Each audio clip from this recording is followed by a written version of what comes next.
This is my series documenting my solo travel in India. This was day 13.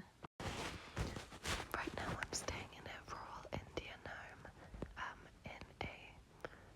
in a very small village just near Dharamshala, home of the Dalai Lama. And I'm staying in my friend's house who we met in Rishikesh. It's a very small village and they live on I don't know what it's called, a joint house, joint family.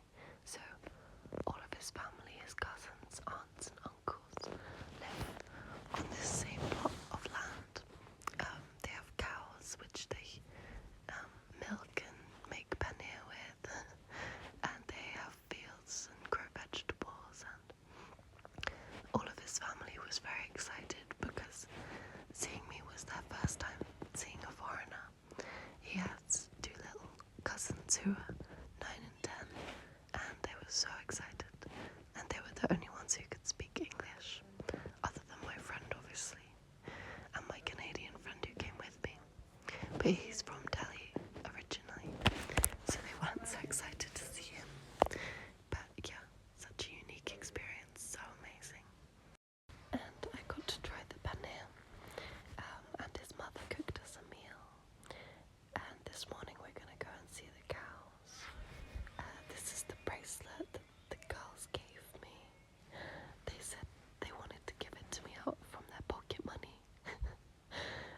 They were so cute and they taught me some Hindi words. The videos of me just taking a look around our friend's farm, and this was really such a special and different experience to the rest of my travels so far, where I've really just been a tourist, but it was so amazing to get to see how a family really lives in India. And I mentioned previously that his family didn't even speak English, and they were so excited. It was the first time they'd ever had a foreigner in their home. And it was really just eye-opening to see how sustainably they can live, like off all of their own produce, and how it's such a slow and beautiful way of living compared to life in England, for example, or in a lot of Western culture. Head to part 2 to see us visit the home of the Dalai Lama. His mother made us breakfast on their roof, and the two little girls came up. They were so excited. They'd put on their best dresses. Namaste. बहुत सुंदर धन्यवाद.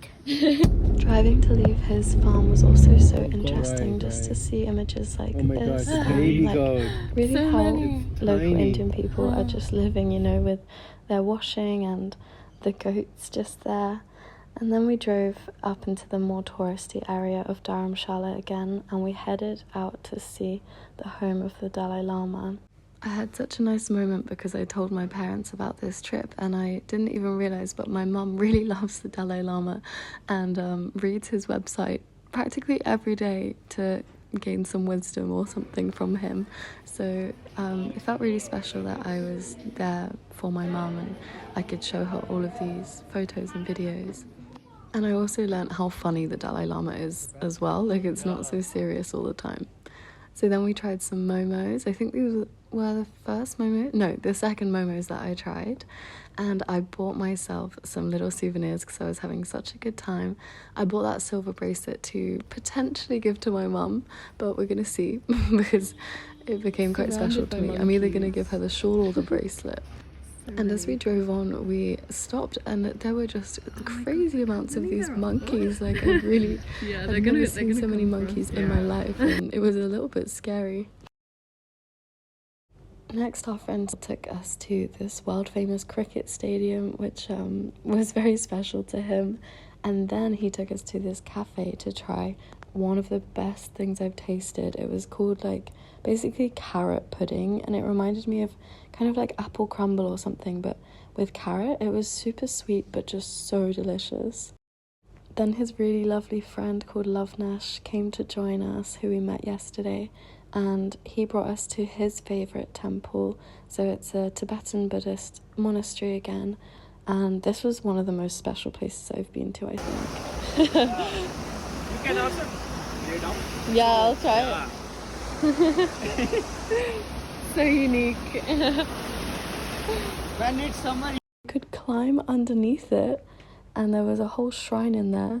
Then I discovered this flame that has been burning for, I can't remember, but centuries or something crazy. Yeah, they are mixed breed. I love that they.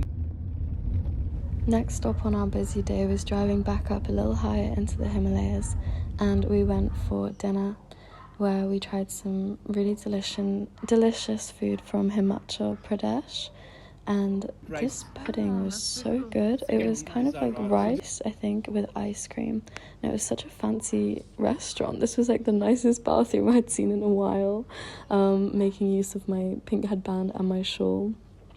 So then we sadly were driving back to catch the bus, but it was so beautiful, the sunlight, the evening light on the Himalayas, saying goodbye to Dharamshala and Himachal Pradesh. And then me and my friend caught our 12-hour night bus back to Rishikesh, and I was not happy. You can see in my face how I was screwing up. The journey was so bumpy. I was against a window, but it just would not stop rattling.